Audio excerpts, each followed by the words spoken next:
to returning citizens. We were able to negotiate a deal where we got like 30 minutes on the radio at 99 Jams to talk about, Amendment 4 and other local, policies and politics. Enjoyed it, so we started doing it on Sundays as like a podcast with, at the time, Janet Michelle. She was our co-host, and she, filled that role until she moved. And then we had Carla Bristol, Carla B. She came in for a season. And then Reno was behind the scenes. He was always present because we did organizing together, so he'd come and hang out. And then the things that he was saying off camera was like, man, we might as well just have you on the show. The negative thoughts that you is thinking about right now, or any particular subject, y'all, just flip it. Turn problems into opportunities. Problems are opportunities, man. Big shouts out to Sauce and Predo, man. Real deal, man. We on the jump board together right now. Just being around people and clearly always talking, I just felt like at least learn something, so as you see that you're not going to shut up, you can have substance to your conversation and not just be labeled somebody who just love to talk. Really being informative, looking to give the information that isn't readily available in our community. Multiple meteorologists can look at the same data and come up with a different forecast. And so now you take those models, take that data and say, okay, based upon all of that, absolutely, you might be in between here and there, and that's my know what I'm saying speech. Most recently, after Carla B, transitioned out and went to do other things as well, Kiana, we invited Kiana. I've been working with the guys for a while outside of this, and they called me to interview. And when I came in to interview that Sunday, after the show, they was like, hey, you need to be a part of the show. And I was like, okay. I look at it almost like a band and the instruments, but it's just the instrument that we're using is our voices. My voice is already kind of squeaky. I know my voice can get squeakier. You have to have your radio voice on and have that vocal control. I talk lower when I need to calm it down. And when I'm very passionate about it, I slow it down.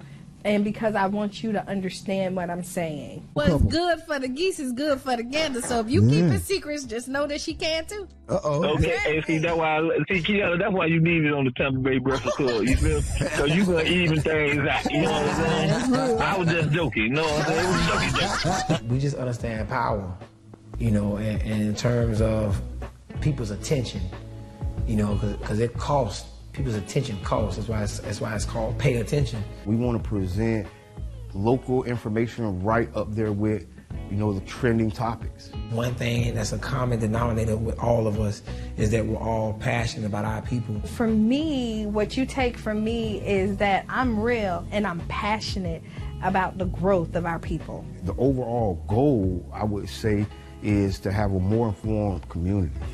Around electoral politics, around health, around equity. It's about the mission of connecting the dots and closing the gaps, inspiring people to see what's possible, and trying to be an example. I don't know if that's a good thing or a bad thing sometimes, but you do the best that you can with what you have, and you pray that others will be inspired to join in. Hello, I'm Gabe Ortiz, and this is WEDU Arts Plus. Based out of St. Pete, the Tampa Bay Breakfast Club is a morning radio show about hip-hop life and urban culture. Meet the hosts who inform and empower their listeners.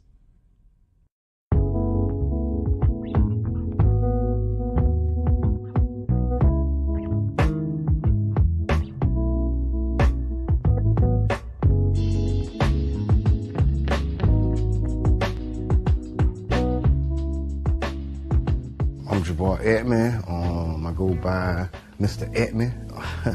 My role, I'm a host and I'm co-founder. My name is Brother John Muhammad, Your Brother John, YourBrotherJohn.com.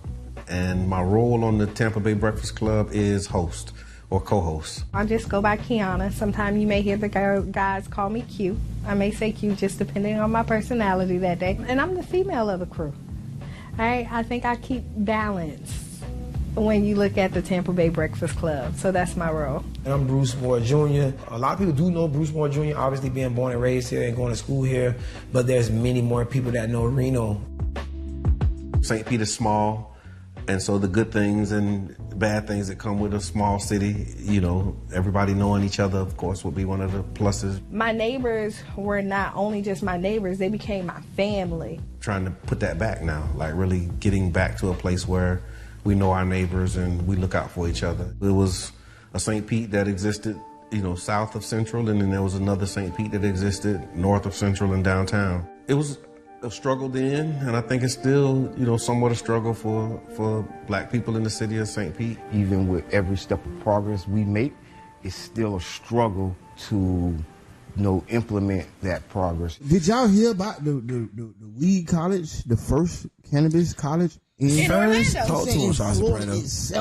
Yeah, I've been looking at it. This is serious, y'all. Over a year ago. If you got the charges, go and get the degrees, King. You got years of experience, man. It ain't like you come into a classroom with no data. Elon Musk said that a drug dealer knows how to manage and run a business better. I can't believe that. The real facts, man. I'm all about education. But what I'm saying is that we carry this industry on our backs. The way we started the Tampa Bay Breakfast Club, Jabbar approached me about what could we do, how can we do something together, and then an opportunity to promote Amendment 4.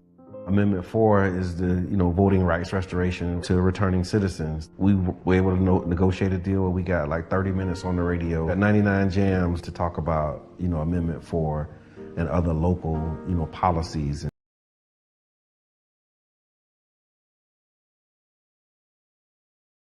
On the agenda, you may only speak once. During the open forum. Hello, I'm Gabe Ortiz, and this is WEDU Arts Plus. Address council. Each individual will be given 3 minutes to speak, and after which the microphone will be muted. If you wish to address City Council through the Zoom meeting, you must use the raise hand feature button in the Zoom app or enter *9 on your phone at the time the agenda is addressed. When it is your turn to speak, you will be unmuted and asked to state your name and address. At the conclusion of your comments, or when you have reached the 3-minute time limit, you will be muted. All raised hands will be lowered after each agenda item. Regardless of the method of participation used, normal rules apply, including the 3-minute time limit on comments.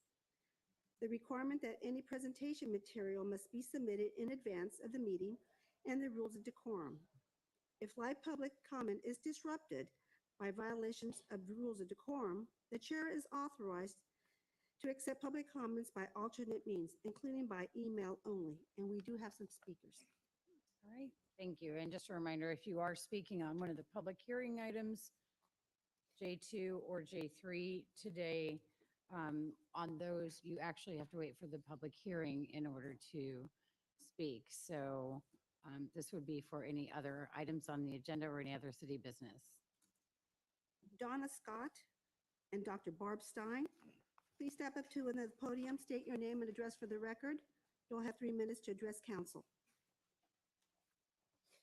Good afternoon. Thank you for allowing me to speak. I'm not wearing an orange shirt because this shirt represents how pickleball got started for me at St. Pete Beach Community Center. It was the only place 15 years ago in the area that you could play.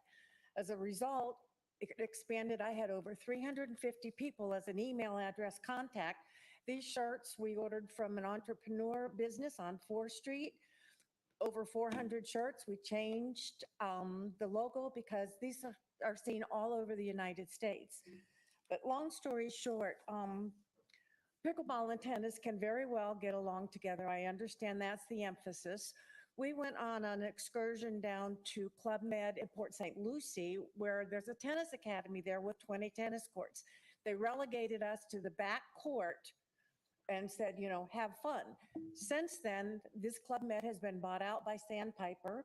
They now have 20 pickleball courts, and 6 tennis courts. They intermingle so that people can have tournaments, and it just has really expanded. One of the things I think St. Pete is missing is the opportunity to show pickleball power.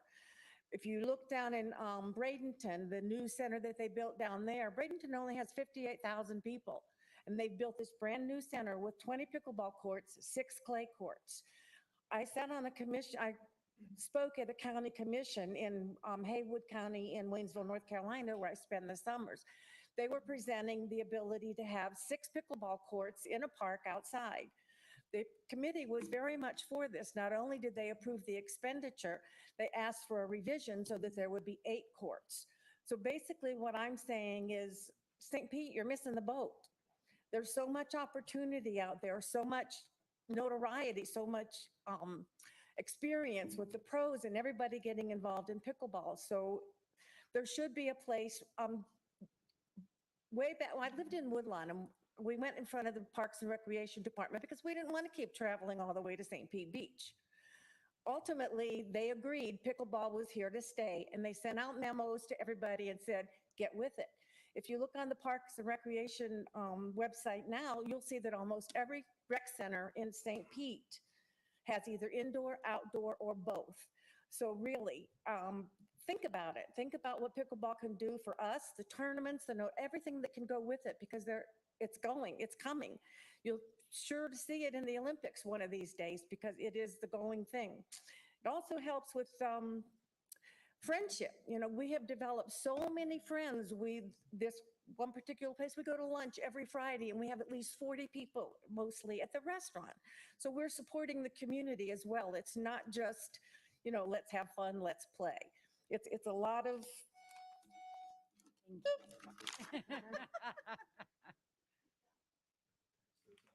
Yeah. Okay. My name is Dr. Barbara Stein. I'm at 1010 7th Street North. I'm a retired medical doctor with a specialty in forensic neuropsychiatry. I'm also a very passionate pickleball player and a former competitive tennis player. I'm here to speak about the mental, physical, and community benefits of pickleball. It's not just a game. NBA great and new Major League Pickleball owner Kevin Durant said, quote, "Pickleball is truly the most democratizing sport I've ever seen. Everyone welcomes everyone into the community," close quote. I agree with Mr. Durant from my own personal and many others' experiences. The last several years have been exceedingly difficult for many people. Divisive politics and anger, high inflation, economic woes, recession fears, and a global pandemic on top of all. The rates of anxiety, depression, suicide, social isolation, and psychological stress have skyrocketed. Chronic stress is associated with increased blood pressure, cardio and neurovascular illness, diminished immunity, obesity, insomnia, anxiety, depression, and increased risk of diabetes and even dementia. Stress can also exacerbate social isolation, violent behavior, substance use disorders, and suicidality. Many countries and cities recognize that health and well-being is critical to the community's well-being. The Prime Minister of New Zealand recently said the purpose of government spending is to ensure citizens' health and life satisfaction. Pickleball mitigates many of these problems. A study in the International Journal of Research in Exercise Physiology found middle-aged older adults who play 1 hour of pickleball 3 days per week for 6 weeks improved blood pressure, cholesterol levels, and cardiorespiratory fitness. Some women, including myself, have dramatically increased their bone density from pickleball play. As an easily adaptable form of exercise, it has also been shown to decrease anxiety and depressive symptoms, insomnia, and even cognitive problems. Pickleball promotes a sense of belonging and increases interpersonal connections. It also builds community and unity by providing the bridge between people of different races, religions, ethnicities, national origins, orientations, socioeconomic class, and political ideologies. It is truly the most democratizing and health-promoting sport. I hope this great city that we all love becomes a leader in building out our pickleball community. Thank you for allowing me to share. Thank you. Next to, folks, if you could please not have any applause. It's just part of the rules. Thank you. Graham D'Amico and Patricia Wagner.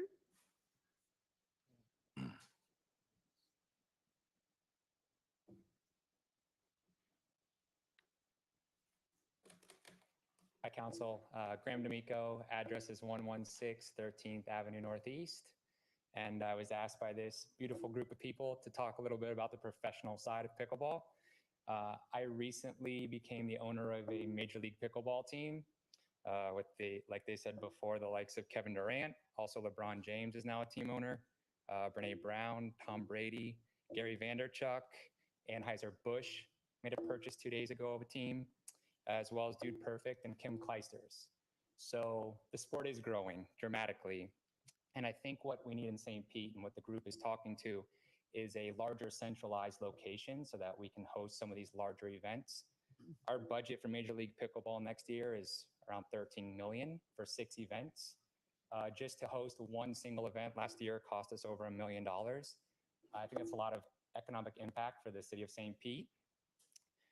Also, another big thing that we need this facility for, and when I say facility, that's roughly 24 courts, similar to what they were talking about before at GT Bray Center, as many covered courts as possible in that facility. The other reason is to attract top pros to the area. So as we're speaking in this moment, they're having nationals out in Palm Springs for pickleball, over 3,000 competitors. 3 of the top 10 pros live in the city of St. Pete and train on your rec courts at Crescent Lake, at JW Cates. But they need a place to train with higher level pros, and they need a place to teach because that's how they compensate and make their money when they're not winning at pickleball.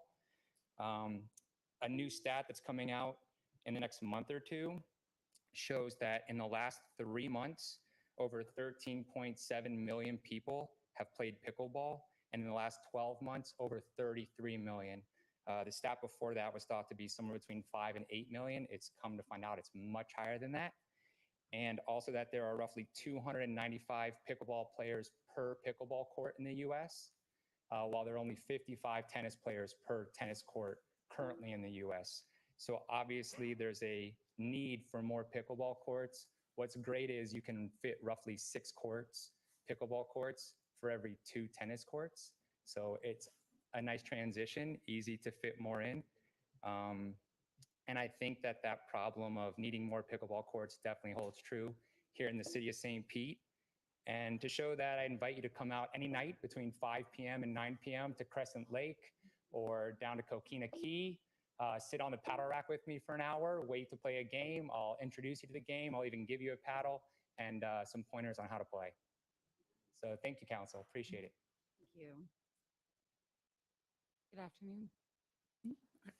Hi, my name is Patricia Wagner. I'm an owner at 1010 Central Avenue and a recent Foreign Service retiree. I am also the board president at 1010 Central and serve as the secretary of the Edge Business District Association. So in retirement, I'm wanting to get involved with my city, which I love and I'm a native of. Our residents, I want to talk today about 1111 Central, a new project that's been proposed for the Edge District. Our residents in 1010 Central, we have over 116, including all of our businesses, are very concerned about the traffic and parking issues.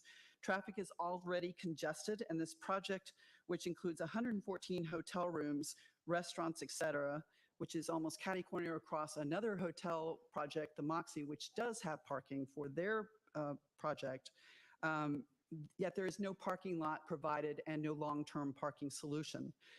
David Moore, the developer, agreed with 1010 to provide a 10-year off-site parking lot agreement to solve that problem. However, he backed out on that and told the board that he would no longer, he would not execute the promised off-site parking. This is both a hotel, there are restaurants. We need some kind of a parking situation. They want a valet off of 11th. We're worried about how the parking, how the traffic will back up into the circle and down the street. We already don't have sufficient parking. Also, the on-site valet that they're talking about would require ingress or egress on either Baum or Central, which will cause the traffic flow issues for both our district residents and owners.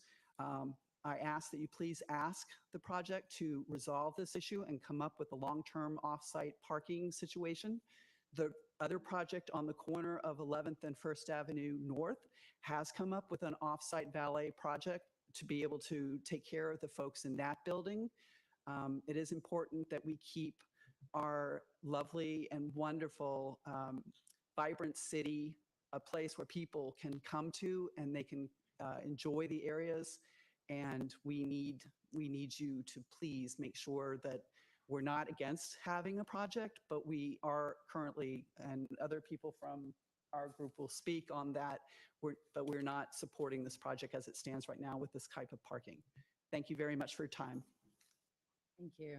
Madam Chair, I'm going to bring in the Zoom speakers next, and we'll go back to those in the chamber. Okay. All right, the next speaker is Bryce Springfield. Bryce, once you enter into the meeting space, please state your name and address for the record, and you will have 3 minutes to address City Council. Bryce? Yep, hello. My name is Bryce Springfield. Address is 3316 31st Avenue North, apartment 203. I don't want to talk about the gas plant district and social housing. So normally, like if you have the resources, in most cases, you should probably buy your permanent residence rather than rent it forever, right? And I just think that's the situation that we need to think about with respect to ownership of the gas plant district. You know, what's better for housing in the long run? Effectively renting private units via subsidies to private profits, or buying or building our own properties that can be used for public benefit. I think the best option is clear. We need to build our public wealth in the long run and keep our public land public. And we can do that with, we can make it even better by getting developers to build city-owned housing in the gas plant district. That's how we can make housing permanently affordable. And that's how Finland, the only European country that is having decreasing homelessness, is resolving that issue. We need to think beyond just decelerating the increase of housing insecurity. We need to decrease the housing insecurity. And then along with that, you know, how much do you think we could get from, you know, renting lands that's owned by the city, rent it out to businesses? Think about how we can support social services and racial and economic equality with that power as a public, you know, public owner of land that's democratically elected. And then to address the traffic and parking issues that someone just mentioned, imagine how you can support public transit that condenses traffic while making better use of limited land with things other than large parking lots. And, you know, we can build pickleball courts because we have that land there. I think that's, you know, this is all, we have a lot of great opportunities there. So I'm hoping that you all will please work with the mayor and make the best choice. Keep our public resources public, so we have more resources in the future and can really support housing efforts and other social services and pickleball. Thank you. Thank you. Next speaker, Madam Chair, in Zoom is Alec Wilkowski. Alec, once you enter into the meeting space, please state your name and address for the record. You have 3 minutes to address City Council. Alec? Hi there, this is Alec Wilkowski. I live at 3752 38th Avenue North. First of all, I'd like to thank all the city staff for keeping our city operational during Hurricane Nicole. I'm here to speak in support of items G1 and G2. After the Dobbs decision by the United States Supreme Court, local governments have a much more important role to play in protecting a woman's right to privacy and providing support for those who want to exercise that right. I know Tampa has already taken action on this matter, and I know we're not to be outdone. So I ask that this body refer this item to the HERS committee for further discussion. Thank you. Thank you. Anyone else on Zoom? No, ma'am. The next person is Emily Washington and Jabbar Edmonds. Please step up to the podium. State your name and address for the record. You'll have 3 minutes to address council.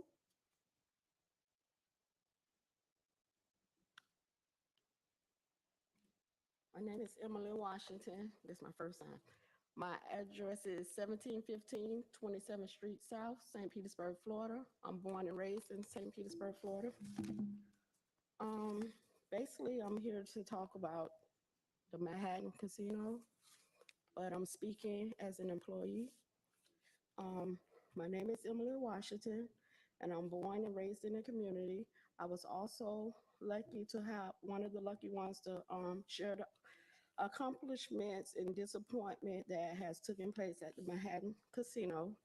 But I am one to say my greatest experience is being able to serve and please many of the community, people in the community and outside of the community. Um, I have given a chance to help with the accomplishment and the mission. We have really made an impact on many, more positive than negative. Yes, I understand that a lot of behind scenes issues are being mentioned. I expect that out of the business. But what I don't understand is why we can't come together as a community, urban collector in the city, and continue to make memorable experiences for our community and people outside of our community.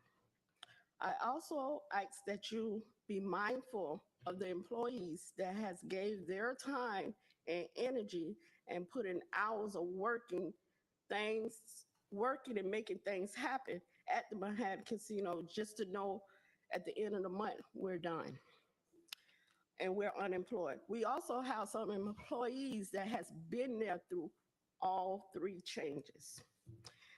And we have, so imagine the impact on them.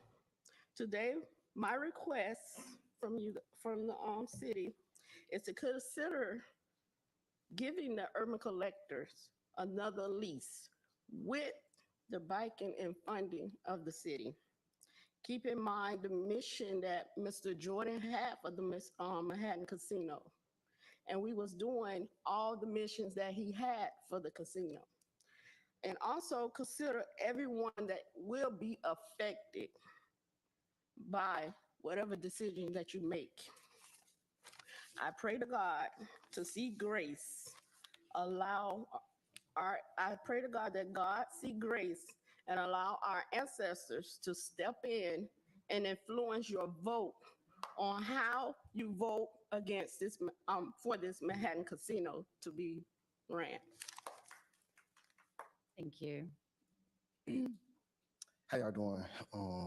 My name is Jabbar Edmond, Childs Park neighborhood. I'm a lifelong resident. Well, I want to speak. I'm one of the investors for the Urban Collective that came in for the Manhattan Casino, but I really want to just speak as a citizen. My family, well, I grew up here in St. Pete. My family's from Jordan Park. My grandmother eventually moved out of Jordan Park, but our roots still stayed, in the community along 22nd. I grew up in the neighborhood. I grew up all around 22nd. And on 20, well, when I was growing up, it was kind of like abandoned. It was dilapidated. It was really no businesses.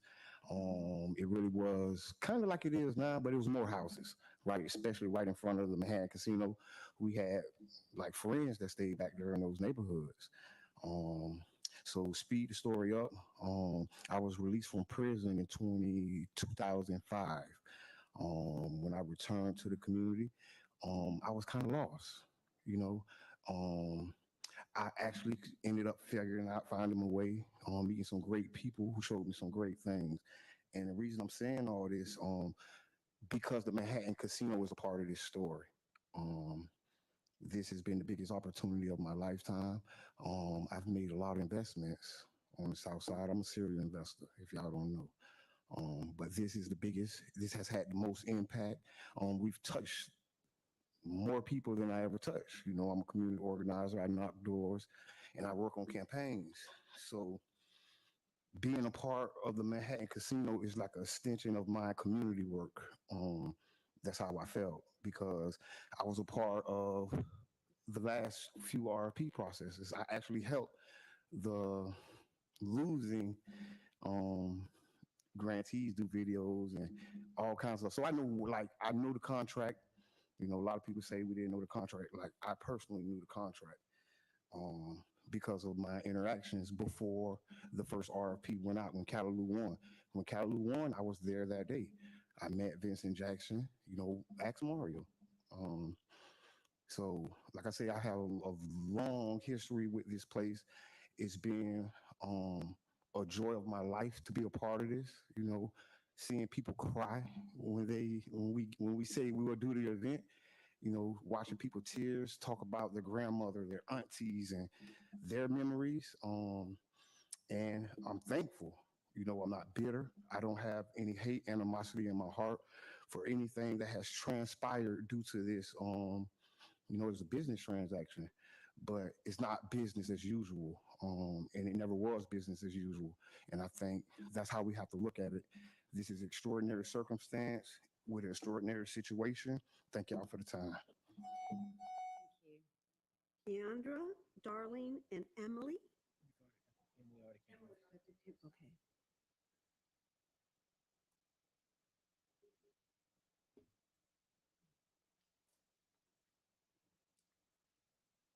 Hello, my name is Keandra Darling. I am a resident at 873 Newton Avenue South. And today I came before City Council as a lifelong resident, an advocate for race equity, and a friend. I voted and supported every member here on City Council right now, with the exception of Ed, because we represent different parties, but I grew to know you and appreciate you while working with you in the City Council office. And I supported Brother John in your appointment. Congratulations. I also voted and fully support our Mayor Ken Welch. I've stayed quiet on the issue as it relates to Urban Collective and the Manhattan Casino because I really did trust that the city would do the right thing by supporting Urban Collective and the Manhattan Casino, but today I stand here disappointed. The issue of the Manhattan Casino and the city's failure to support Urban Collective is not a matter of pointing fingers or bashing elected officials. Instead, it's an opportunity to think about how equity is applied through policy to help and not hurt Black businesses and Black communities. Urban Collective is made up of mainly Black young entrepreneurs and public servants who were born and raised in South St. Pete. The collective is representative of the people in the historic community that they serve and they support. I've seen them put in long hours, pay employees out of pocket, take losses on income opportunities to support community efforts by offering them space for low or no costs. And I've watched them pour their blood, their sweat, their tears, and their resources into this business. When a resident, a teacher, or a city worker is about to be evicted from their homes, we don't focus on the amount of rent that they owe, and we don't use that as a means to justify them losing their housing.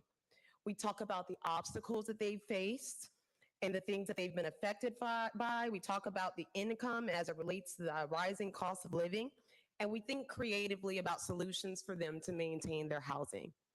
But in the case of Urban Collective, it seems that we've been so quick to jump to the excuse of unpaid back rent to villainize them, withhold support, and to block access to resources while admitting during a recorded public meeting that they got a shitty deal. While it is understood that businesses should be held accountable to their commitments, when you withhold support, businesses don't typically get better, they close. So I ask you all to sit here today and answer this for yourselves. How many of you have personally visited the Manhattan Casino to meet with the business owners to offer support? How many of you have called the collective to understand their challenges? How many of you supported them directly by dining there, holding events, or recommending businesses? Let's be not so quick to point the fingers, but let's think creatively about solutions and the stipends giving to other businesses, but not extended to Urban. Thank you. No more speakers. Okay, thank you. We'll close open forum. And we will go to our legal item today, item I1.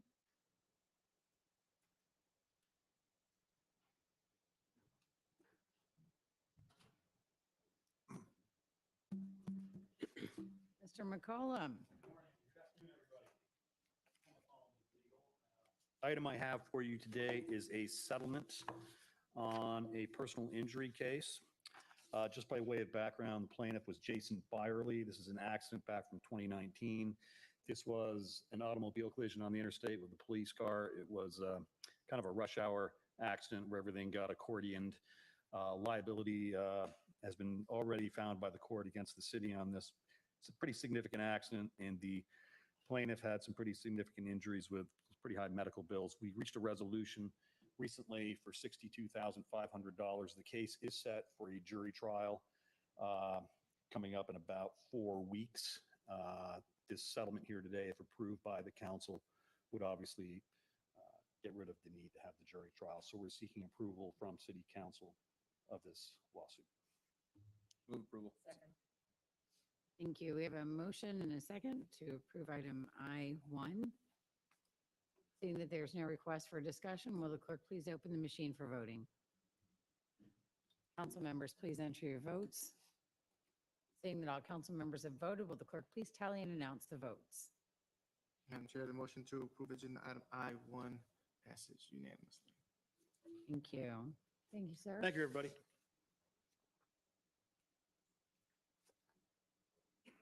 Next, we'll have reports, beginning with item F2, our agreement between the city and Rowdy Soccer LLC.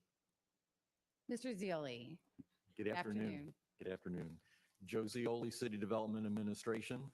We're bringing forward an agreement for City Council with Rowdy Soccer LLC for the management, maintenance, and operation of Al Lang Stadium for a 3-year term commencing December 1st, 2022. Al Lang Stadium has been the home of the Rowdies since 2011, but St. Pete's history with the Rowdies goes back a bit farther. It actually started on February 14th, 1975. That was Valentine's Day, when the Rowdies defeated the Washington Diplomats in the North American Soccer League indoor regional tournament that was held at Bayfront Center Arena. Little note that I was an 18-year-old usher at the time at Bayfront Center, and I was fortunate enough to be in the arena during that event, which really started the city's love affair with the Rowdies. In 1993, the Rowdies played their last season of what's been called their classic era before leaving the field for nearly 2 decades. In 2010, the Rowdies played their inaugural season of the new era at Steinbrenner Field before moving in 2011 to their current home at Al Lang Stadium. The Rowdies have been members of the USL Championship League since 2017.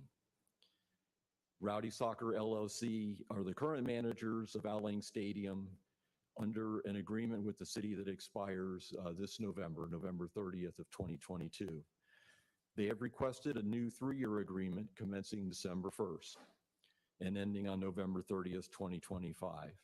City administration and the Rowdy Soccer LLC have negotiated a new agreement that's consistent with the current agreement that we have, but includes a few changes, and I'd like to identify those for City Council.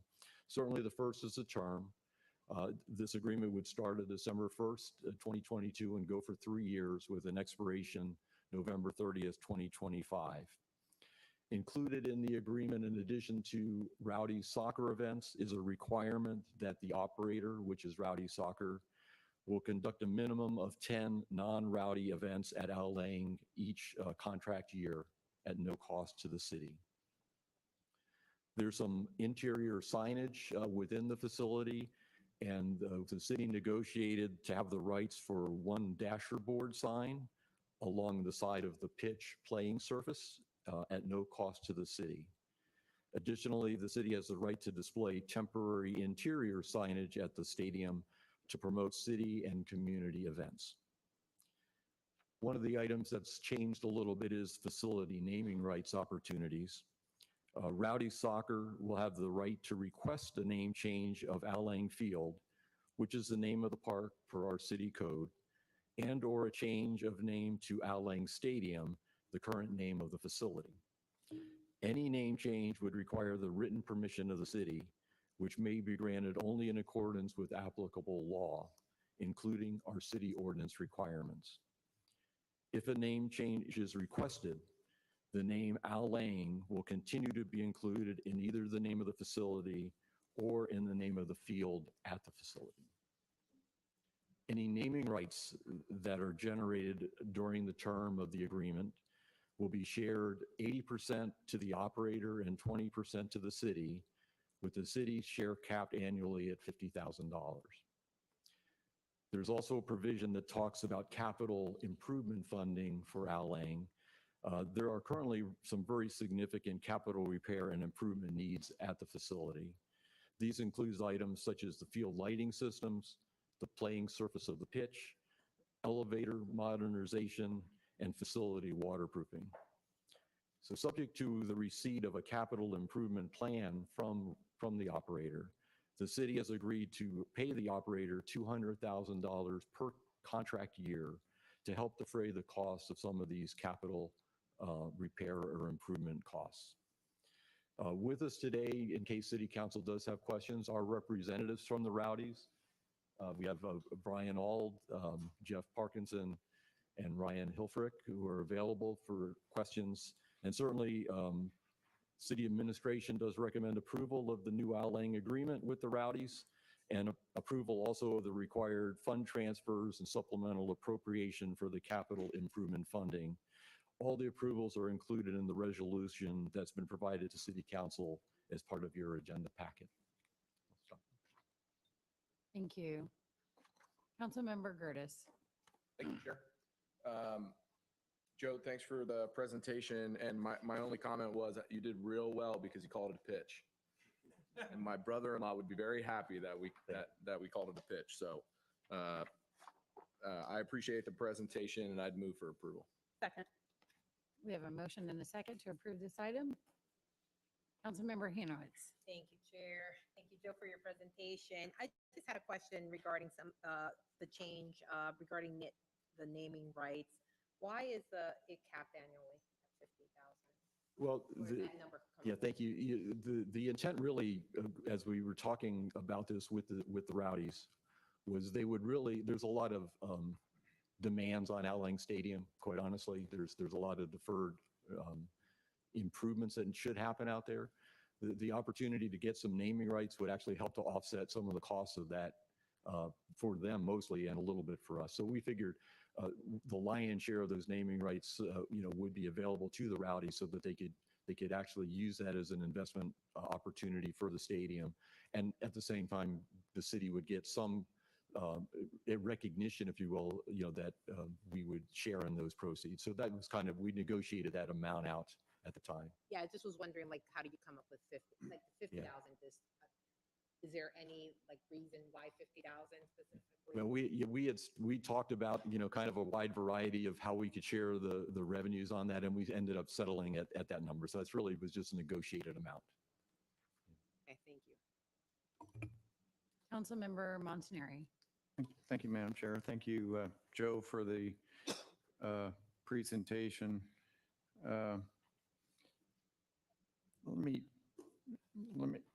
I guess my first question is on the naming, the city ordinance when it comes to naming rights. Can we get just a quick review, the highlights of that ordinance, please? Yes, good afternoon, council. It's park property, so it's subject to the naming criteria in Chapter 21 of the City Code. If you'd like me to go over that, I just need a second to pull it up. But any naming would have to be by ordinance and pursuant to the criteria in Chapter 21 and subject to City Council approval. Okay. And there's also conditions that are required for any naming. And as Mr. Zioli said, it would include the name Outlaying either in the name of the facility or in the name of the field.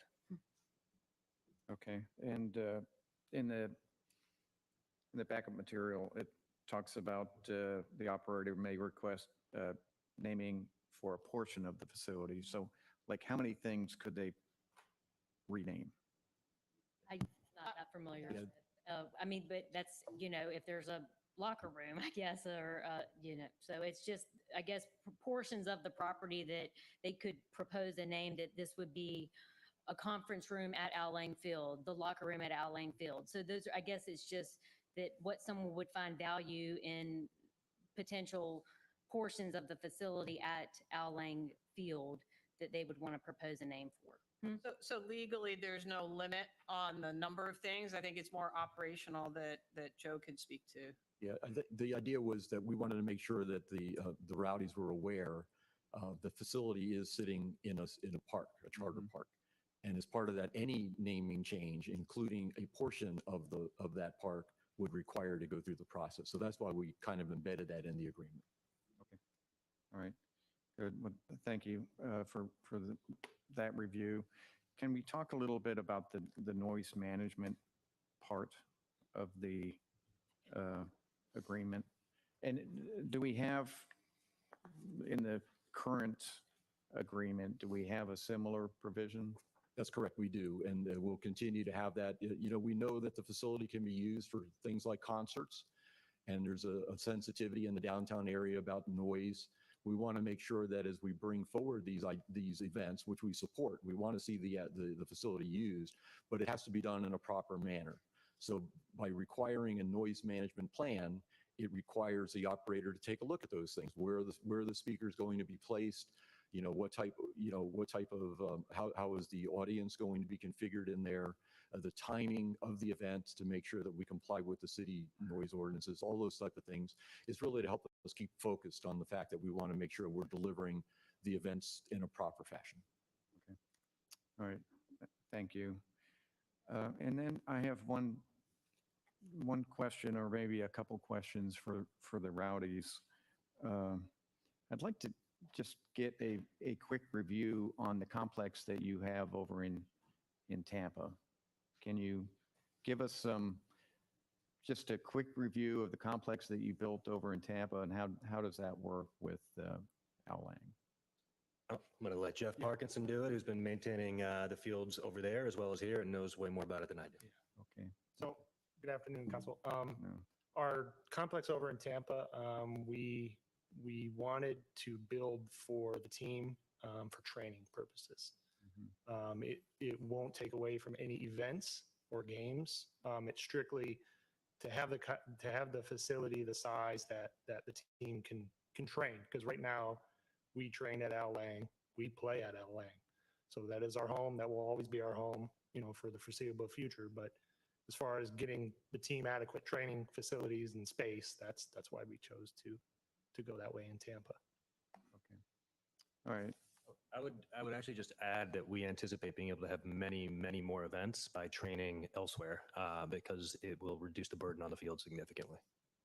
Okay. All right. Well, good. Well, thank you for answering my questions. It's good to see you all here, and congratulations on getting to the playoffs this year. Let's hope for a great season next year too. Thank you. Councilmember Mohammed. Thank you, Madam Chair. Just a couple questions, just looking at the agreement, and this is part of my novice, but is there a difference between a management agreement and a lease? There is, yes. It's more about kind of the control of the property, if you will. Management agreement is certainly a less of a standard. Maybe Leo can give me a better explanation of it than that, but. I mean, Mr. Zealy is correct. Well, I'd say the primary difference is the management agreement isn't an interest in the property, whereas a lease would be. But there is still a large degree of control by the management company. It's really just a legal distinction of whether you have an interest in the land or you just manage it. Thank you. And then are we paying a management fee? No, we're not. Okay. And then the last question is if you can tell me a little bit more about this $200,000 that we would be paying per year for the capital improvements and the subject to part of that. Right. So when we sat down and we started to look at the facility and took a look at the needs that are out there at the facility, and these are not things that have appeared overnight, if you will. They've been out there for a while. Things like the waterproofing, which is a continual project to make sure that we protect the structure. The field condition, regularly has to be redone and looked at. The lighting system, it's certainly something. The lights that are there today are the lights that were there when we had baseball in the facility. So they're really not the proper system for a soccer pitch, if you will. The way the poles are located and the fixtures on the poles, it really doesn't provide the right illumination, lighting for what we're trying to do today for the Rowdy soccer games. All of those type of elements are out there. And when we looked at the costs that are in front of the facility to do those things, since it is a city facility at the end of the day, participating in that seemed to be the reasonable thing to do to make sure we can keep it up to the standards that we both expect to see happen out there. Thank you. And is that standard for leases and agreements that are made between managers of properties that the city owns? Is that a standard thing that's done? Will we? To some degree, some recognition of capital improvements is usually included. Depends on the type of facility we have, whether the operator is fully responsible for some of those things or whether we share. And it really depends on each agreement. That's a negotiated type of element. Thank you. Thank you, Madam Chair. All right. Thank you. Regarding the naming rights, and this might be a question for the city attorney, is there anything in, so this park space or this building on a park space has been named before.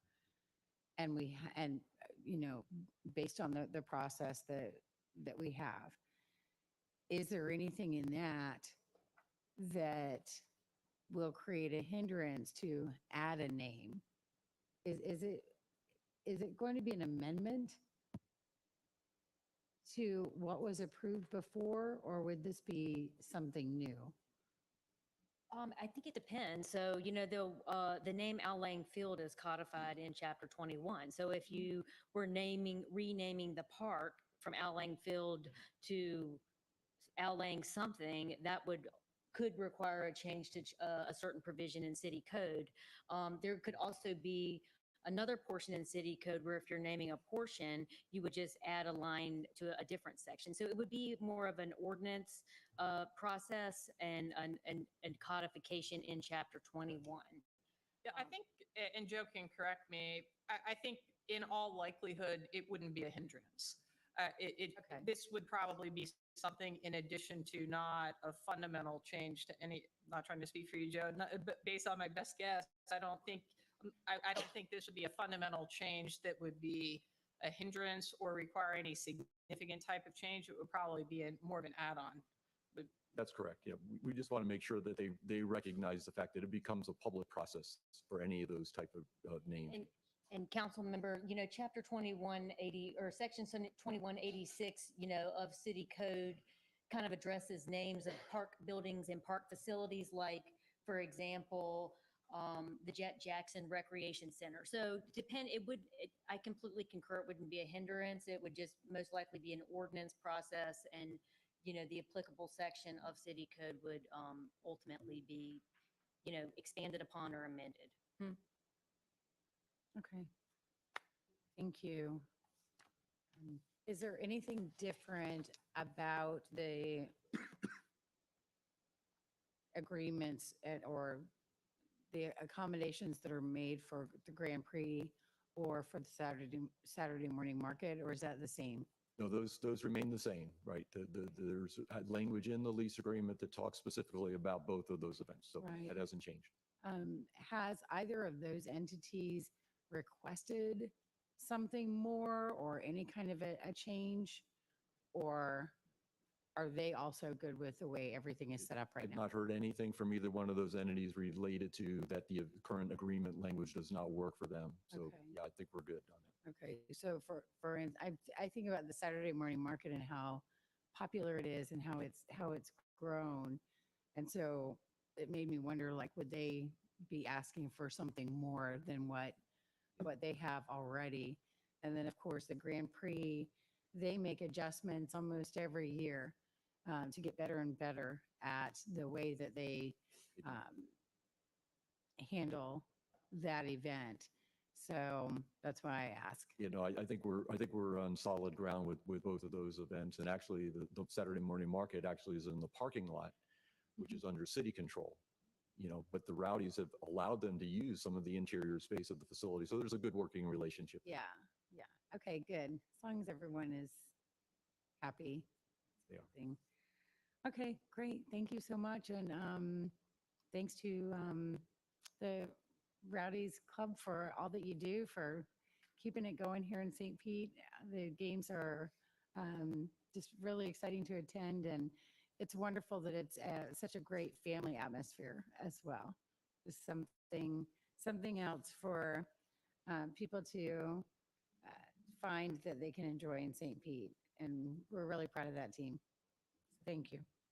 We have a motion and a second to approve this item. Seeing that there's no further request for discussion, will the clerk please open the machine for voting?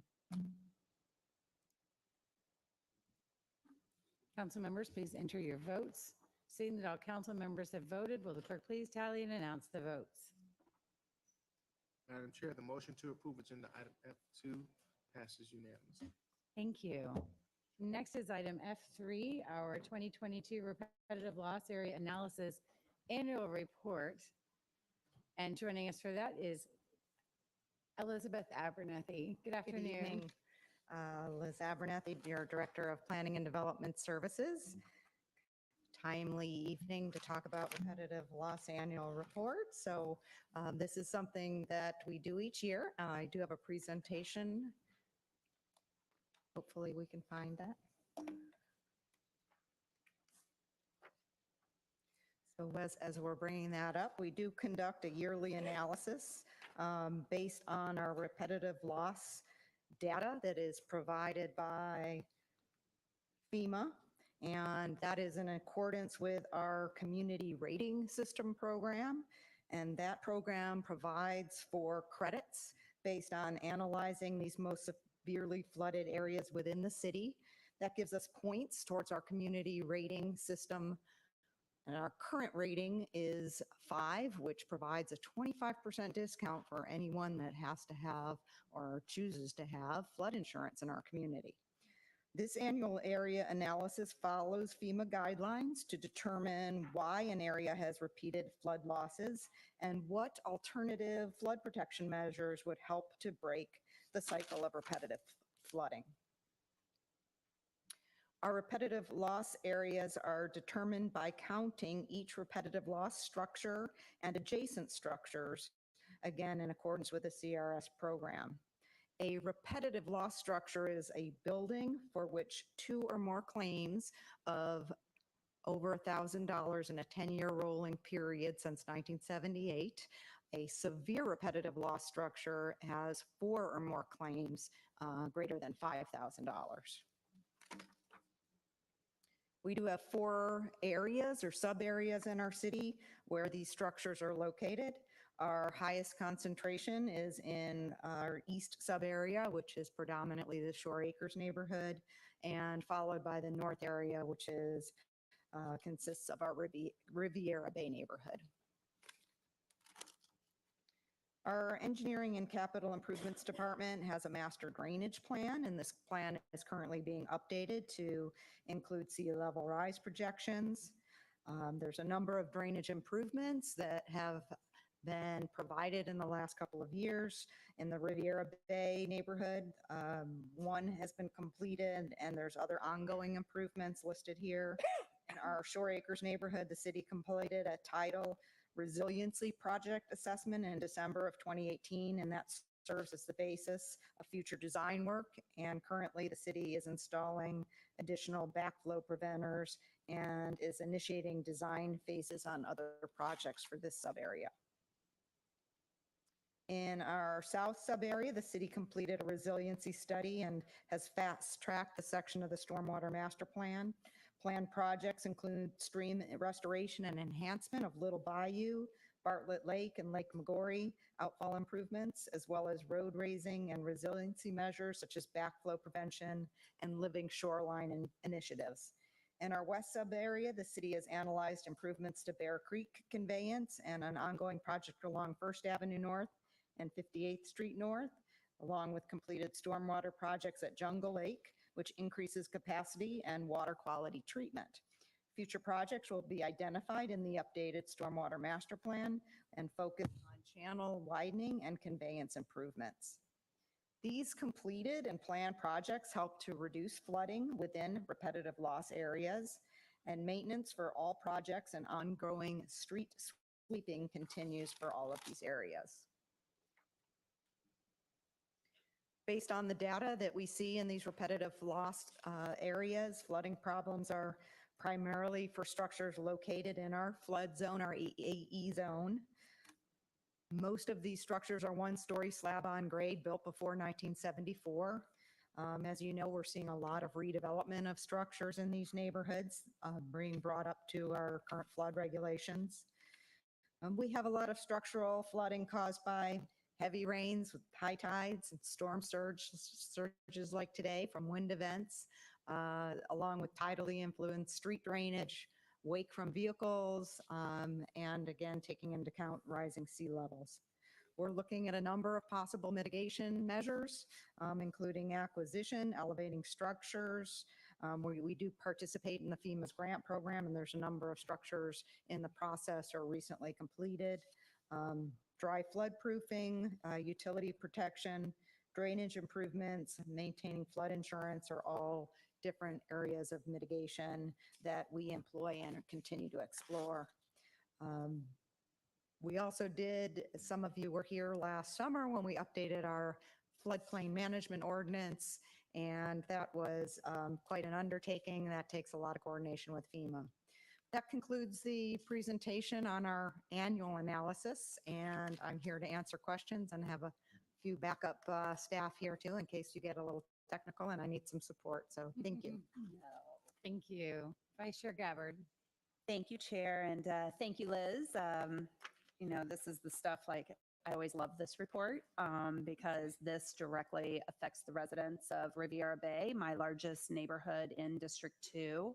And so I guess my first question would be, can we get an update on the audit that we would currently or maybe hopefully be going under soon that might get us to that 4 or maybe even 3 that we have been looking at for our CRS? So as you know, Brajaj and Claude and team have been diligently working on updating the Stormwater Master Plan, and we'll be bringing that forward to you in the first quarter of next year. That is really the next critical item to get us to the next level.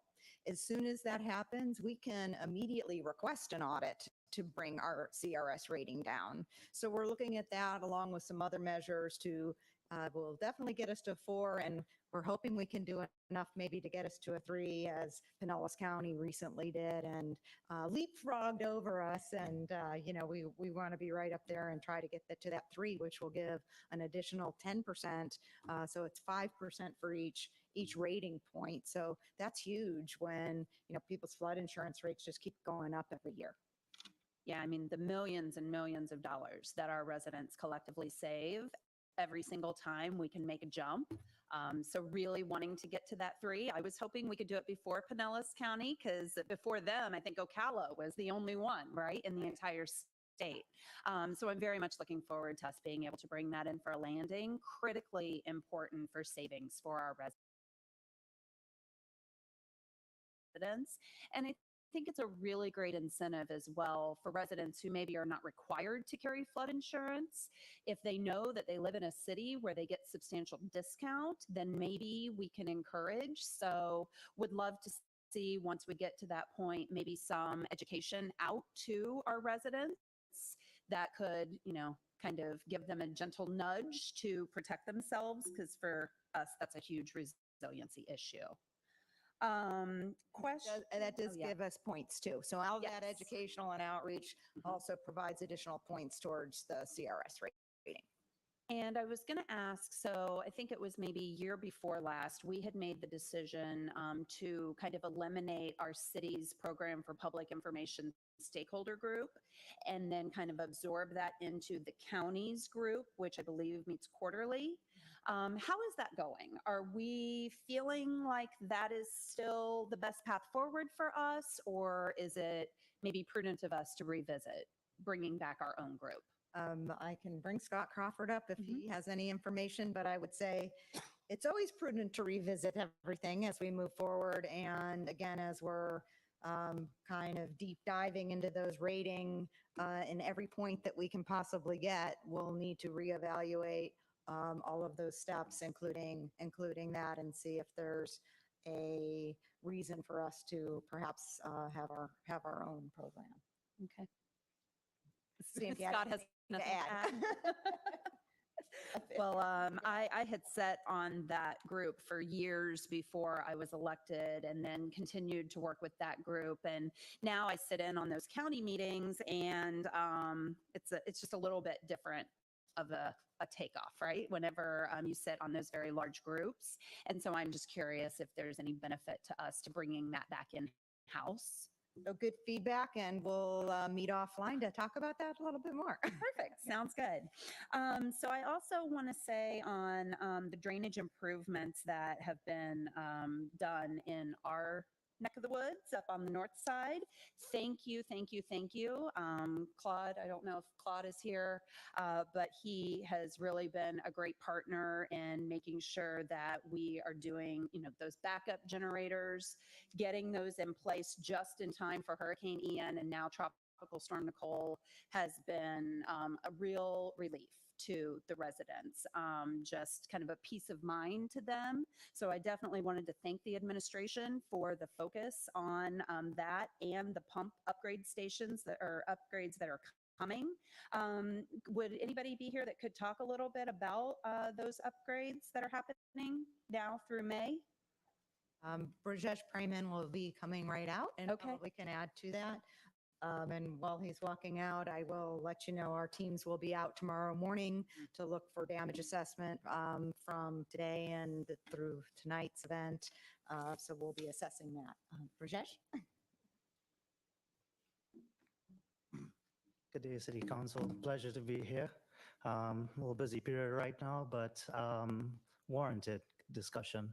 So specifically, as it relates to projects within the northeast quadrant of the city, we have identified some preliminary projects out of the master plan. We're working through that process and vetting them as we're working through the modeling of it. As it relates to Riviera, those items itself, we are going to continue with our pump station upgrades for reliability. We're going to conduct a complete pump station assessment, taking a look at the actual pumps, the ages, the discharge pipes. We did already complete the generator and an emergency switchgear connection, and we'll be doing that with both of those. As it relates to some other stormwater improvements in the entire northeast quadrant, if I can cover that as well. Today, Assistant City Administrator Tom Green signed off on a letter for us to provide another grant application. While the project is funded for the Connecticut pump station, Appian Way pump station, we'll be making that grant submission as well. As it relates to some of the major projects in the south quadrant of the city, just trying to touch some of the major ones. I'll be glad to say that the Butler Lake Pump Station, stormwater improvements for the lake itself, while we did receive one grant for 1.5, we're in the potential running for another grant that will fully fund the entire project. So then relieving some of the additional funds that we've already put into the rate analysis. So this proactive approach we're taking to identify these projects, do proper planning, proper assessments on these projects are helping us gather that support as we pursue grant funding to help reduce also the rates on our residents. Very good. And quickly, I hate to put you on the spot, but maybe a quick update on the seawall study that we're doing, because that's something that residents ask about all the time. I will be very short on that update only because it is an active RFQ. Okay, very So good. it is out. Well, that kind of answered my question. So, okay, good. So it is out. Yes. Okay, very good. And then, I mean, the last thing that I would just touch on quickly, and thank you, Brajesh. I don't think I have anything else for you, but just talking really more in general with administration about mitigation measures. You know, very disappointed that the constitutional amendment did not pass that would have saved residents whenever they do mitigate from that additional tax assessment. So close, but it just didn't make that 60%. Hope that we see that back again, because I think one of the most challenging pieces is incentivizing residents to be able to do mitigation. We have a lot of people trying to go through the grant program. You mentioned Scott Crawford. I had a conversation with him a couple weeks back, several people going through that, but there is an upfront barrier whenever people actually get approved for those grants to be able to front money so that they can then actually get the work started before we as the city get those grants in to facilitate that work. So I would just ask administration if we could revisit an idea that I brought forward back in 2018 that would create a revolving loan fund to assist those FEMA grantees with that upfront cost. we facilitate that money anyway. And so we would very easily, I believe, be able to recoup our cost and continue to pay that forward to more residents to incentivize them to do that mitigation. It's just that's the barrier. That's why people don't do it. They don't have $50,000 to $75,000 to come out of pocket to get started. And so I would love for us to revisit that idea. And then I also just want to thank you, Liz, because we've had some offline conversations, and Rob, about the importance of really looking to hire and work on having a professional floodplain coordinator for our city. Scott has done a great job. Before him, Noah Taylor did a great job. But we are a city that is incredibly vulnerable. We are going to continue to have these problems, continue to have these issues. The floodplain is going to grow. And I just believe it's prudent at this time, as Scott is getting ready to retire, that we really look at making this a floodplain coordinator position so that we can get top-notch talent to be able to bring us all of the resources that we need. So those are my two requests. I will leave it there, and we'll go to Councilmember Montanari. Thank you, Madam Vice Chair. And yes, your timing of this report after the passing of Hurricane Nicole, and we're approaching high tide here in St. Petersburg, and we're expecting a 1 to 3 foot surge.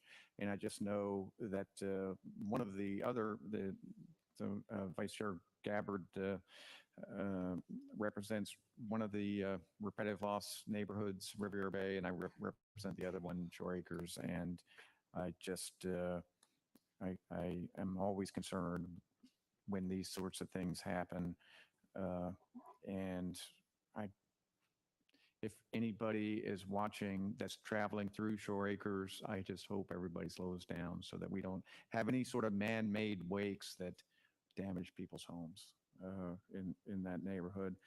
I did want to thank you all for the report and the drainage improvements that I see for the east sub area.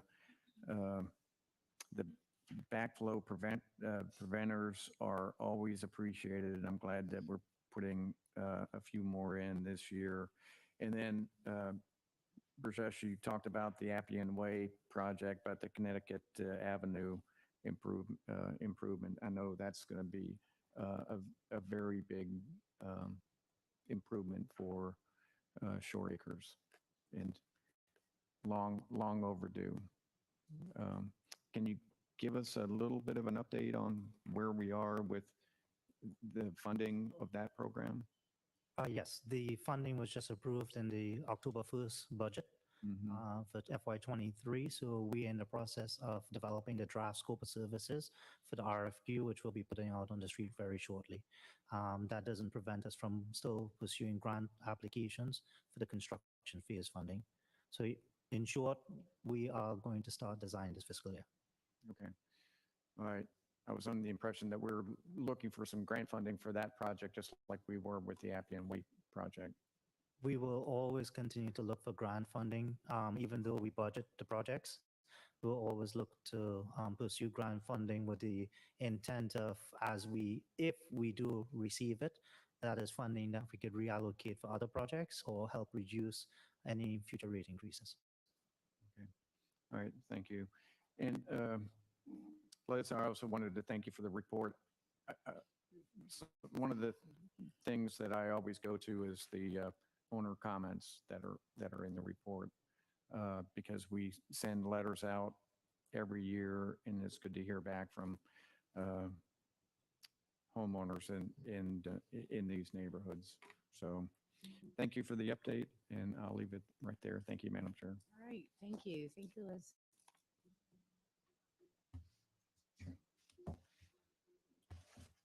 Next, we will take up item F5, our update on Manhattan Casino.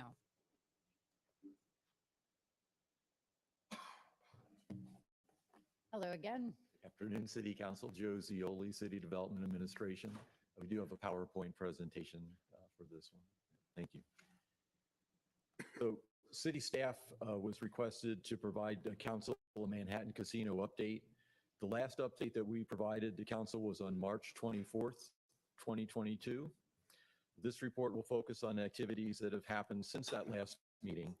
Specifically, we're going to review the current status of the Callaloo lease agreement and activities designed to take the Manhattan Casino into 2023 and beyond.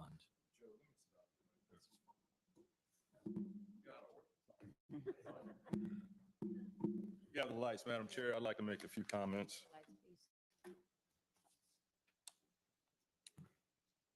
I'm sorry, we miscommunicated. I wanted to give a few comments before Joe started. Wonderful. So this has been an ongoing issue. I remember as a candidate watching some of y'all deal with this last September, and I was hopeful y'all would have a conclusion for it, but you don't. And we're in a tough place now. We need to make a decision on this going forward. I do want to thank the Urban Collective, Ms. Washington, who made comments as well. I know they worked hard on this, and I know that you're passionate about the future of the Manhattan Casino. This is an issue that I've dealt with since day one. In fact, a letter of default was issued to the Manhattan for past due payments last December, before I took the oath of office. So literally since my first week in office, our team has sought to understand the options and find the best path going forward. Through staff, Joe as interim city development administrator, and Anthony Corbett, James Corbett as city development administrator, we've tried to be innovative about solutions. I've asked for basic information. Y'all know I'm an accountant, so the first thing I wanted to see is bank statements, financials. Let me see if the path is changing.